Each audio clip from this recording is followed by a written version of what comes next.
মানুষ শহীদ হলে সব পাপ ক্ষমা হয়ে যায়, তবে ঋণের পাপ ক্ষমা হয় না। যার জন্য ব্যাংক থেকে কোটি টাকা উঠিয়ে ব্যবসা করা ঠিক নয়। শতদিন বলেছি আমি পৃথিবীর দিনই মুসলিম ভাই বোনকে, অল্প পয়সা দিয়ে ব্যবসা শুরু করুন। চকলেট দিয়ে ব্যবসা শুরু করলে ঋণ নিতে হয় না। যদি কোটি টাকার ব্যবসা মানুষ শুরু করে তাহলে ঋণ নিতে হয়। আর ব্যবসা করে একদিনে ধনী হওয়া যায় না। ধনী হতে 25-30 বছর সময় লাগে, তার নাম ব্যবসা। একদিনে আকাশে উঠতে চাইলে বিনিময় হবে জাহান্নাম।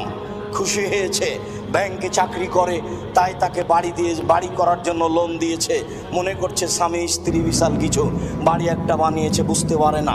রাসূল সাল্লাল্লাহু আলাইহি সাল্লাম লাশকে সামনে রেখে বললেন, এই শোনো, এ লোকের ঋণ আছে? সাহাবীগণ বললেন, জি আছে। তিনি বললেন, ঠিক আছে, আমি চলে গেলাম, আমি তার জানাজা করব না। যার ঋণ আছে তার জানাজাই নেই। ক্ষমা তো বহু দূরের কথা, নেন এবার।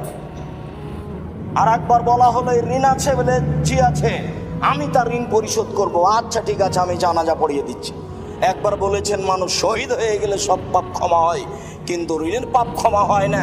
তাই সলাতে সালাম ফেরার পূর্বে রাসূল সাল্লাল্লাহু আলাইহি ওয়াসাল্লাম নিজে বলতেন, পৃথিবীর সকল পুরুষ নারীকে বলতে বলেছেন শেষ বাক্যটি, যে আল্লাহুম্মা ইন্নী আউযু বিকা মিনাল মা'সি ওয়াল মাগরাম।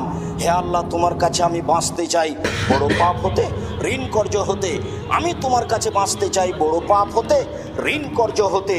আমি তোমার কাছে বাঁচতে চাই বড় পাপ হতে, ঋণ কর্য হতে। ঋণ বড় ভয়াবহ জিনিস।